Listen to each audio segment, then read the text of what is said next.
तो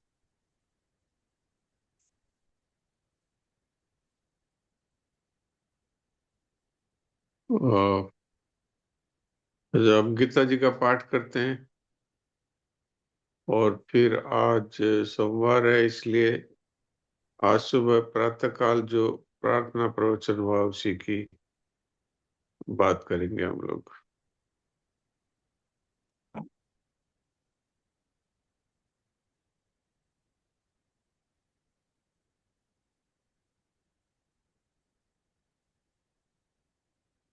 आज छठे अध्याय का 43वां श्लोक है, 43।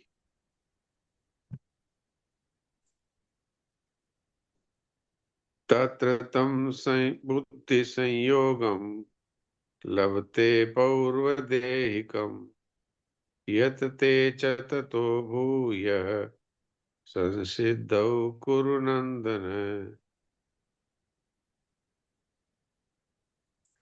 तत्र तं बुद्धि संयोगम लभते पौर्वदेहिकम् यत् ते च ततो भूयः संसिद्धौ कुरु नन्दन।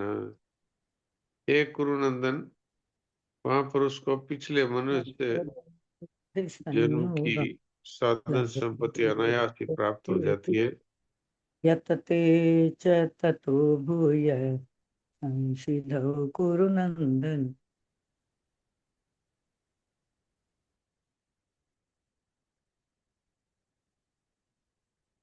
फिर उससे वह साधन की संसिद्धि के विषय में पुनः विशेषता से यत्न करता है।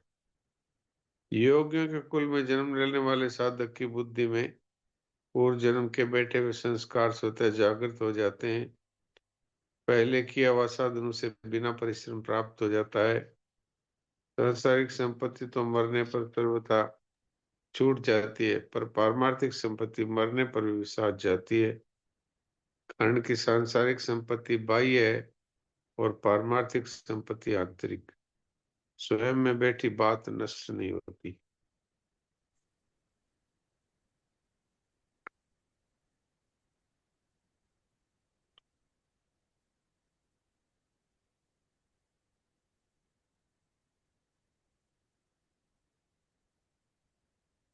अभी मैं बोलने का मौका देता हूँ। पिस्ता देवी। नारायण नारायण जी महाराज जी। नारायण। नारायण नारायण। श्लोक नंबर 43। तत्र तं बुद्धि संयोगम लभते पूर्वं देहिका यतते च ततो भूयः संसिद्धौ कुरु नंदन। पहली लाइन जरा फिर बोलिए। अच्छा जी। तत्र तं बुद्धि संयोगम लभते पूर्वं देहिकाम यतते। पौर्वम कहाँ है? पूर्व। हाँ, तो फिर पौर्वम बोला है ना आपने। ये पूर्व। हाँ जी हाँ जी। पौर्व देहिकम। हाँ जी। लभते पूर्व देहिकम यतते च ततो भूय संसिद्धौ कुरु नंदन। ठीक है। लक्ष्मी केजरीवाल। मन। निशा राम राम। राम राम। तत्र तं बुद्धि संयोगं लभते पौर्वदेहिकं यतते च ततो भूयः संसिद्धो कुरु नंदन। नारायण। ठीक। सुलोचना। प्रणाम महाराज जी। प्रणाम। तत्र तं बुद्धि संयोगम लभते पूर्वदेहिकं यतते च ततो भूयः संसिद्धौ कुरु नंदन। सुनील दास जी। राम राम महाराज जी। राम राम। तत्र तं बुद्धि संयोगम लभते पौर्वदेहिकम यतते च ततो भूयः संसिद्धौ कुरु नंदन। ठीक है, प्रणाम महाराज। रेखा। राम राम।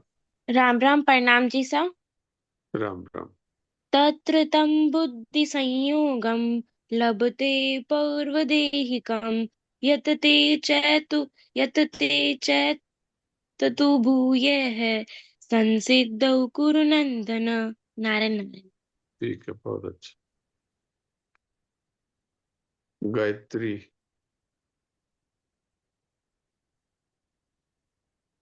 नारायण नारायण। नारायण। तत्र तं बुद्धिसंयोगं लभते पौर्वदेहिकं यतते च ततो भूयः संसिद्धौ कुरु नंदन। ठीक है, बहुत अच्छा। नारायण नारायण नारायण। नारायण। सविता अरोड़ा। प्रणाम डॉक्टर साहब। प्रणाम। तत्र तं बुद्धिसंयोगं लभते पौर्वदेहिकं यत् ते च ततो भूयः संसीदौ कुरु नंदन। ठीक है। नारायण नारायण। मोटो।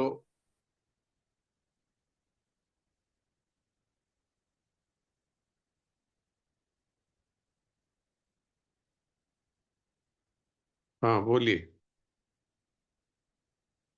हाँ बोलिए, आपका माइक खुल गया है। मोटो G45।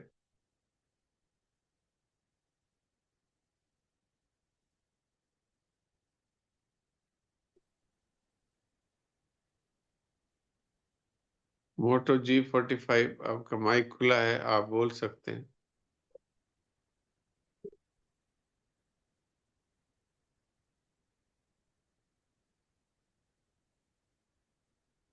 नहीं बोल रहे, चलो ठीक। नारायण नारायण।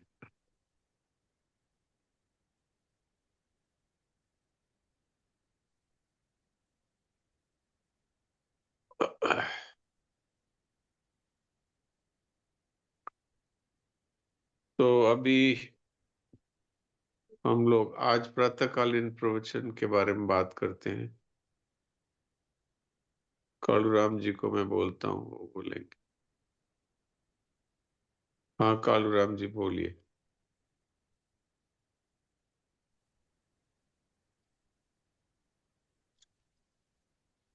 राम राम महाराज जी।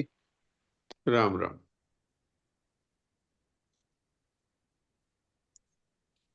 परम श्रद्धेय स्वामी जी श्री राम सुखदास जी महाराज जी का प्रवचन दिनांक 9 अगस्त 1995 प्रातः 5 बजे, स्थान है जयपुर। जी। ज्ञान मार्ग का अधिकारी वह है जो नई को नई मानने में समर्थ हो, जिसे भूतकाल की घटनाएं भी नहीं भूलती हैं, उन्हें याद करके विचलित हो जाता है। वह वर्तमान की घटनाओं का त्याग कैसे करेगा? जो अभी नहीं है उसका भी त्याग नहीं कर सकता। जो तो जो अभी दिखता है उनका त्याग कैसे करेगा? नास्तो विदिते भावो नाभाव विदिते सतः। अस्त का भाव विद्यमान नहीं है, जिसका कभी नाश हो जाएगा। वह वर्तमान में भी नहीं रूप ही है। ज्ञान योग का अधिकारी वह है जो अभी दिख रहा है उसको भी नए में प्रणीत कर दे। जिसकी निवृत्ति करनी है वह वर्तमान में भी निवृत्ति ही है। हाँ, ये बताया है कि हम लोग ज्ञान की साधना तो करते हैं, लेकिन हम क्या ज्ञानियों के अधिकारी हैं? तो ज्ञानियों का अधिकारी वह है जिसकी संसार से जिसको वैराग्य है, भोगों में जिसकी रुचि है वो नहीं के बराबर है अथवा नहीं है, और जो प्रतिक्षण नष्ट होने वाले संसार और शरीर को असत मानता है और असत का अभाव मानता है, अर्थात जो प्रतिक्षण नाश में जा रही है उनको दिखते हुए भी नहीं के विभाग में मानता है, अर्थात नहीं को नहीं मानने में समर्थ है। अब जिसकी स्थिति तो ये है कि जो दिख रहा है उसको तो वो सत्य मानता ही है, लेकिन जो भूतकाल में चला गया ऐसी पुरानी घटनाओं को भी याद करता है और विचलित होता है, तो वर्तमान में जो दिख रहा है उसका त्याग कैसे करेगा?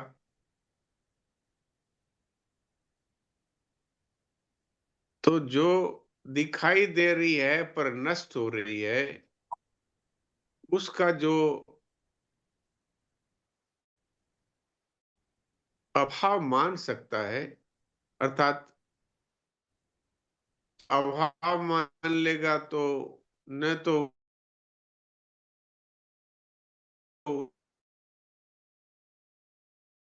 उनको मेरा मानेगा और न धन है, जमीन है, मकान है, कुटुंब है, शरीर है, मन बुद्धि इंद्रियां, सूक्ष्म शरीर है, इनको जो अपना मानता है और इनको लेकर के जो तरह तरह की कामनाएं अथवा इच्छाएं करता है वो वास्तव में ज्ञान योग का अधिकारी नहीं।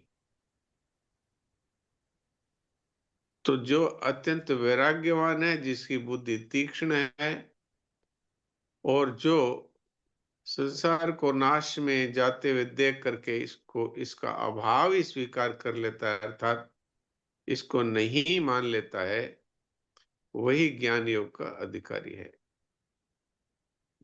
भगवान ने गीता के दूसरे अध्याय के 16 श्लोक में कहा है, असत भाव न विद्यते, जो प्रतिक्षण नष्ट होने वाला संसार और शरीर है ये असत है, इसलिए इसकी वास्तव में इसका अस्तित्व ही नहीं है।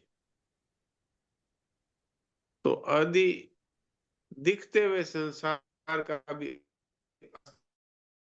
अस्तित्व जो अस्वीकार कर देता है वो है ज्ञान योग का अधिकारी। भक्ति योग का अधिकारी कौन है? जो इस संसार को परमात्मा का मानता है और खुद को भी परमात्मा का मानता है, वो है भक्ति योग का अधिकारी। या फिर ये संसार को ही जो भगवत स्वरूप देखता है कि जितने भी है, ये जमीन मकान कुटुंब ये प्राणी मात्र सब के सब भगवान ही है स्वयं, इस तरह से वो भगवान का ही कार्य करता है, भगवान को ही अपना मानता है, तो वो किसी में ममता नहीं करता, किसी की कामना नहीं करता, वो भक्ति योग का अधिकारी। जो लोग संसार को सत्य मानते हैं वो कर्मयोग के अधिकारी है। संसार अगर सत्य दिख रहा है तो हम इसकी सेवा करेंगे, जो कुछ भी हमें मिला है वो संसार से मिला है, इसलिए उसको संसार की सेवा में लगा देंगे। इस तरह से जो समझ सकता है वो कर्मयोग का अधिकारी। तो हमें अपने बारे में विचार करना चाहिए कि हम कौन से योग के अधिकारी हैं। जिस योग के हम अधिकारी हैं उसी योग का हम अनुसरण करें तो हमारी बहुत शीघ्र उन्नति हो सकती है, उस मार्ग में हम बहुत शीघ्र आगे बढ़ सकते हैं। वर्तमान में जो कुछ दिखता है ये सब का सब नाश में जा रहा है, इसलिए इसका वास्तव में अस्तित्व नहीं है। वर्तमान में भी जो है रूप से दिख रहा है वो वास्तव में नहीं रूप से ही है। जो दिख रहा है उसको नहीं में जो स्वीकार करता है वो वास्तव में ज्ञान योग का अधिकारी। हाँ जी, दूसरा पैरा पढ़िए। परमात्मा जिन्हें देखा नहीं, समझा नहीं, केवल शास्त्रों संत महात्माओं से सुना है, उन भगवान में जो आस्था नहीं कर सकता, उनको नहीं मान सकता, वे भक्ति मार्ग का अधिकारी नहीं है। भगवान के बारे में सुनकर जो भगवान में श्रद्धा विश्वास कर लेता है, वे भक्ति योग का अधिकारी है। भक्ति योग में मानकर जानना है, ज्ञान योग में जानकर मानना है। संसार की सेवा करना कर्म योग है, संसार को सच्चा नहीं मानना ज्ञान योग है, और भगवान को सच्चा मानना भक्ति योग है।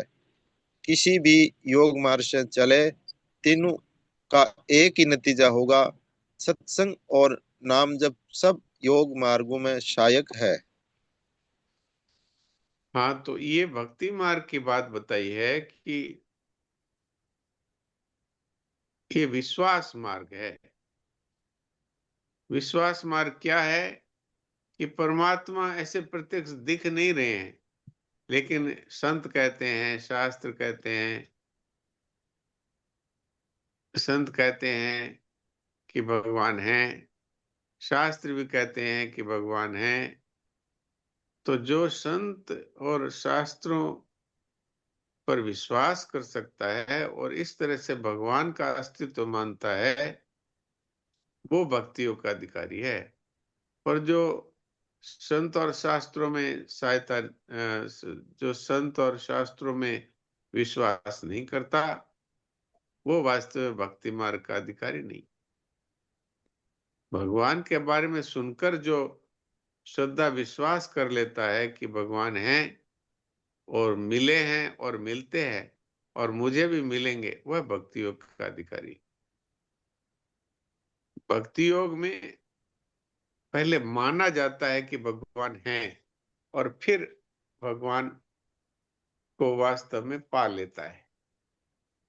तो भक्ति योग में मानकर भगवान को जानना है, और ज्ञान योग में पहले जानकर कि ये संसार प्रतिक्षण नाश में जा रहा है, तो फिर उसको अपने स्वरूप का बोध हो जाता है। जो तीसरा है वो है जो संसार को सत्य मानता है, वो संसार की सेवा करता है। क्यों? जिस संसार से हमें सब कुछ मिला है, उस संसार का ऋण उतारना है, वापस संसार की सेवा कर देना है। संसार की वस्तुएं हैं, संसार की सेवा में लगा दी, तो संसार की वस्तु संसार की सेवा में लगा देता है, तो उसकी ममता कामना मिट जाती है, तो फिर वो परमात्मा को प्राप्त कर लेता है, अपने स्वरूप को स्वरूप में स्थित हो जाता है। संसार को सच्चा नहीं मानना ये ज्ञान योग है, भगवान को सच्चा मानना ये भक्ति योग है, और संसार को सच्चा मानकर उसकी सेवा करना ये ज्ञान योग है। तो किसी भी योग मार्ग से चले, तीनों का फल एक ही होगा, चाहे अपने स्वरूप में स्थिति होगी अथवा परमात्मा में हमारी भक्ति हो जाएगी, परमात्मा का प्रेम मिल जाएगा, परमात्मा के दर्शन हो जाएंगे। तीनों मार्गों का नतीजा एक ही है, और तीनों ही मार्गों में सत्संग और नाम जप, ये तीनों ही मार्गों में सहायक है। सत्संग अर्थात भगवान के विषय में जो सत चर्चा होती है वो, संत महात्माओं का जो संग है वो, और हर समय नाम जप, ये किसी भी मार्ग में चलें तो ये उसी मार्ग को हमारे लिए सुगम बना देंगे। हाँ, आगे पढ़िए। हम सब अपने माता पिता को मान ही सकते हैं, उन्हें जान नहीं सकते। किसी को भी अपने जन्म की बात याद नहीं है, लेकिन हम सब पैदा हुए हैं तो मानना ही पड़ेगा। माँ के बिना कहाँ से आए, ऐसे ये संसार भगवान के बिना कहाँ से आया, ये मानना भी जानने से कमजोर नहीं है। हरि व्यापक सर्वत्र समाना, प्रेम ते प्रगट होई में जाना। हाँ, तो जब हम अपने माता पिता को भी मानते ही हैं, जानते नहीं, पैदा हुए तब हमें बताया गया कि ये माँ है, ये पिता है, तो हम उनको मानने लगे। हमने देखा नहीं, हमने जाना नहीं, जान सकते भी नहीं। इसी तरह से अगर परमात्मा को जो जो सबके माता पिता हैं, उनको भी मान नहीं सकते, उनको जान नहीं सकते। संत महात्माओं का कहने से हमको मानना होगा कि हमारे सबके माता पिता भगवान है। त्वमेव माता च पिता त्वमेव, त्वमेव बंधु च सखा त्वमेव। उन्हें जान नहीं सकते, लेकिन ये बात तो पक्की है कि हम जब जब संसार में आए हैं तो हमारी माँ है। कौन है, इसको जरा पिताजी से सुन करके हमने मान लिया, और माता जी से सुन के हमने मान लिया ये पिताजी हैं। इस तरह से संतों से सुन करके हमें अपने माता पिता है परमात्मा, उनको मानना पड़ेगा। और ये बात पक्की है कि हमारा कोई माँ है, पिता है, तो हमारे जो पिताजी है उनके भी कोई पिता होंगे, फिर उनके पिताजी के भी कोई पिता होंगे, तो अंत में कोई न कोई पिता हैं। जो सबसे पहले पिता हैं उनका नाम है परमात्मा। और बिना किसी बनाने वाले के ये संसार अपने आप कैसे बन गया? बिना बनाने वाले के एक माचिस की तीली भी नहीं बनती है। तो सूर्य, चंद्रमा और ये संपूर्ण संसार, ये क्या अपने आप बन गया? तो इसको बनाने वाले जो हैं वही परमात्मा है, और वही सब जगह इस संसार के रूप में प्रकट है। जी आगे पढ़िए। जानने में निषेध मुख्य है। संसार मात्र का निषेध करता जाएगा तो स्वरूप शेष रह जाएगा। स्वरूप में ढूंढने में नहीं को हटाना पड़ता है। नहीं को नहीं हटा सकते तो है नहीं मिलेगा। भक्ति में श्रद्धा विश्वास की मुख्यता है और ज्ञान में खोज मुख्य है। भगवान के समान हित करने वाला संसार में और कोई नहीं है। अभी जो हमें मिला हुआ सा मालूम देता है, इन शरीर संसार का वियोग अवश्यंभावी है। जो सदा हमारे साथ नहीं रह सकता, उसका आश्रय हमारे क्या काम आएगा? सिवाय धोखे के और कुछ हाथ नहीं लगेगा। भगवान है, रूप है। भगवान सदा हमारे साथ रहते हैं। भगवान का वियोग कभी हुआ नहीं, होगा नहीं, हो सकता नहीं, होना संभव ही नहीं है। जी नारायण। नारायण। तो ये तीनों योगों के अब सार रूप से बात बता रहे हैं महाराज जी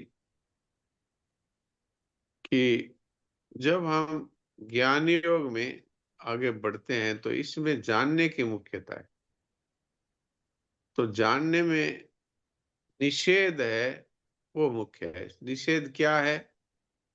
कि जब हम जो कुछ भी असत है उसका निषेध करते जाएंगे, अर्थात शरीर भी नहीं है, संसार भी नहीं है, इस तरह से जब हम निषेध करेंगे तो एक आत्म स्वरूप ही रह जाएगा, क्योंकि उसका निषेध कोई कर नहीं सकता। तो जो असत है उसको जब हटाते जाएंगे तो सत है उसका बोध हो जाएगा। अगर हम इस नहीं को ही सच्चा मानते रहेंगे तो फिर है का हमें बोध नहीं होगा। और भक्ति में श्रद्धा विश्वास की मुख्यता है, मानने की मुख्यता है। ज्ञान योग में जिस तरह से खोज मुख्य है, ऐसे भक्ति में श्रद्धा विश्वास मुख्य है। जब नहीं को हटाते जाएंगे तो है की प्राप्ति हो जाएगी। तो ज्ञान योग में नहीं का निषेध मुख्य हुआ, और भक्ति योग में है का विश्वास मुख्य हुआ, परमात्मा है। और परमात्मा के समान कोई हमारा सुहृद नहीं है, हमारा हित करने वाला कोई नहीं है। जो शरीर और संसार हमें दिखता है ये प्रतिक्षण नष्ट हो रहा है, तो ये सदा हमारे साथ रह सकता नहीं। तो उसको मेरा मानने से हमें क्या मिलेगा? उसका आश्रय लेने से हमें क्या मिलेगा? कुछ भी हाथ नहीं लगेगा। और भगवान है वो दिखते नहीं है, पर वो है रूप से सदा विद्यमान है। अगर उनके प्रति हमारा प्रेम हो जाए, उनके मिले बिना हमारे रहा नहीं जाए, तो भगवान प्रकट हो जाते हैं। क्योंकि भगवान तो न दिखते हैं, फिर भी हमारे से उनका वियोग कभी हुआ नहीं, हो सकता नहीं, वियोग होना संभव ही नहीं। तो इस तरह से हम भक्ति के मार्ग में चले, चाहे ज्ञान के मार्ग में चले, और चाहे कर्मयोग में सेवा मार्ग से चले, हमें तीनों ही मार्गों से अपने स्वरूप अथवा परमात्मा की प्राप्ति हो जाती। इस विषय में अब किसी का कोई प्रश्न है तो वो प्रश्न कर सकते हैं, तो वो विषय और थोड़ा खुल जाएगा।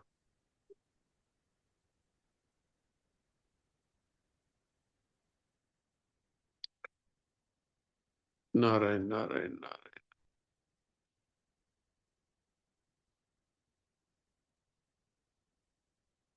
हाँ, सुरेश कुमार जी बोलिए। राम राम महाराज जी। राम राम। ये मुक्ति, स्वरूप की प्राप्ति और भक्ति, ये सब एक ही है महाराज जी? सब एक ही है, बिल्कुल एक ही है। सब में जन्म मरण मिट जाता है, लेकिन भक्ति में विशेषता ये है कि भक्ति में अ, प्रतिक्षण बढ़ने वाली भक्ति अर्थात प्रेम प्राप्त होता है। ज्ञान योग में और कर्म योग में जो सिद्धि होती है, उसमें सदा रहने वाला आत्म स्वरूप है, उसके साथ हमारी अभिन्नता हो जाती है, लेकिन वो आनंद है अखंड आनंद, अर्थात सदा एक सा रहता है। लेकिन प्रतिक्षण बढ़ने वाला जो आनंद है वो प्रेम में है, तो इसलिए भक्ति को विशेष माना गया है। वैसे तीनों में ही जन्म मरण मिट जाता है जी। तो ये मतलब ये स्वरूप की प्राप्ति मतलब ये होता क्या है महाराज जी? ये सब स्वरूप की प्राप्ति मतलब स्वरूप क्या की होता है? प्राप्ति का, हाँ, स्वरूप की प्राप्ति का अर्थ है जो आज तक हमने अपने शरीर को में मान रखा है, इसकी जगह पर हमारी जो वास्तविक, जो हमारा वास्तविक हमारी स्थिति है अथवा हमारा वास्तविक अस्तित्व है, वो सदा रहने वाला है। उस सदा रहने वाले आत्म स्वरूप के साथ में हमारी एकता हो जाएगी। तब क्या है, जीते जी हम ममता, कामना और भय से मुक्त हो जाएंगे। अभी सबसे बड़ा भय क्या है? मैं मर ना जाऊं, मृत्यु सबसे बड़ा भय है। तो अगर हमें पता लग जाए कि हम कभी मरेंगे ही नहीं, हमें इस बात का प्रत्यक्ष बोध हो जाए कि हमारी मृत्यु हो ही नहीं सकती, क्योंकि मैं आत्मस्वरूप हूँ, और न मैं शरीर हूँ और न मैं संसार हूँ। मैं केवल सदा रहने वाला नित्य शुद्ध बुद्ध मुक्त आत्म स्वरूप हूँ, परमात्मा का चेतन अंश हूँ। तब क्या होगा कि अब मृत्यु आएगी तो शरीर की आएगी, वो तो अभी भी आ ही रही है, प्रतिक्षण मर ही रहे। इस तरह से जो जिसमें सब प्रकार की कामनाओं का, ममता का, भय का, चिंता का जिसमें अभाव हो जाता है, और सदा आनंद में रहने की जो स्थिति है, उसको आत्मज्ञान कहते हैं। तो इसका शब्दों में तो इसी तरह बयान किया जा सकता है, लेकिन अनुभव करने से फिर मनुष्य को फिर अन्य किसी वस्तु की आवश्यकता नहीं रहती। जिसके लिए गीता में ये श्लोक आता है, यम लब्ध्वा चा परम लाभम मन्यते नाधिकम तथा यस्मिन् स्थितो न दुखे न गुरुणापि विचल्यते, कि जिसमें किसी प्रकार का दुख तो रहता नहीं, और उससे बढ़ करके कोई आनंद होगा, कोई सुख होगा, ऐसी मान्यता नहीं रहती, और किसी प्रकार की के दुख से वो विचलित नहीं किया जा सकता। ऐसा वो आनंद में जो पद है, उसी का नाम है स्वरूप बोध। तो इस शब्दों में तो इसी तरह कहा जा सकता है, अनुभव नहीं करने मतलब से ये अनुभव किसी को होता है कि खुद ही अनुभव खुद ही को ऐसा होता है, खुद खुद ही किसी का? खुद को ही होता है, खुद को ही होता है। दूसरा तो अनुमान कर सकता है कि ये आदमी सदा प्रसन्न रहता है और इसको कभी किसी तरह का दुख नहीं होता, और इसके पास बैठने से और हमारे भी दुख कम हो जाते हैं, और इसमें एक ऐसा आकर्षण है कि जो हमें खींचता है, ये किसी के साथ इसका कोई स्वार्थ नहीं है, किसी से कुछ मांगता नहीं है, सबकी सेवा में लगा रहता है और हर समय आनंद में रहता है।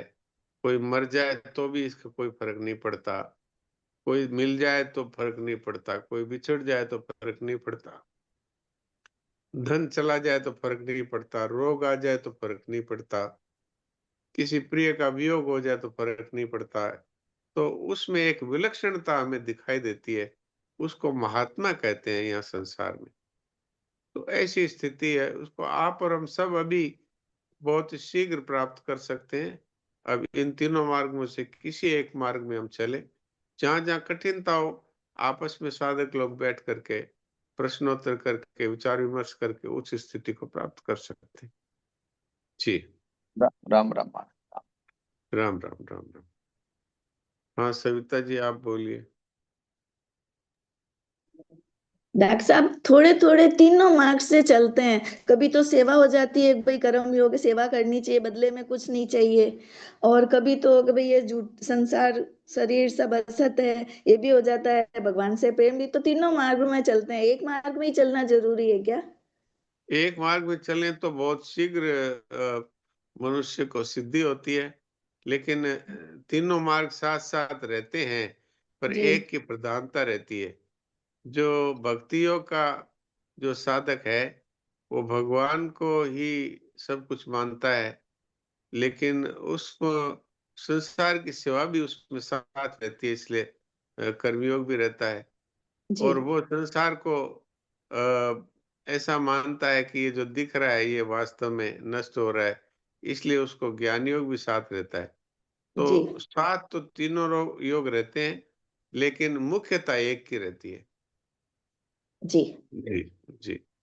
नारायण नारायण। पर एक की मुख्यता लेकर चलने से बहुत जल्दी जल्द सिद्धि होती है। जी, तो है को ले ले साथ में, है उसकी सच्चाई है कि भाई है, भगवान है। बस भगवान है हाँ, और मिलते हैं और मिले हैं और मुझे भी मिलेंगे, क्योंकि जी संतों ने भगवान के बारे में कहा है कि भगवान अब भी है, तो अभी हैं तो भविष्य में क्यों मिलेंगे, अभी मिलेंगे। और मेरे हैं तो जो मेरा होता है वो प्यारा लगता ही है। डॉक्टर साहब तो मैंने तो मेरे, भगवान को माँ बोला, बचपन से मैं कहती आई, कुछ भी होती प्रॉब्लम, हे भगवान तू मेरी माँ है, हे भगवान तू मेरी माँ है। हाँ हाँ, कुछ भी मान ले, भगवान तो माता भी है, पिता भी है, बंधु भी है, सखा भी है, सब कुछ है। जी तो अब समय होने ही वाला है, इसलिए थोड़ी देर के लिए हम सभी शांत होकर के मूक सत्संग करें।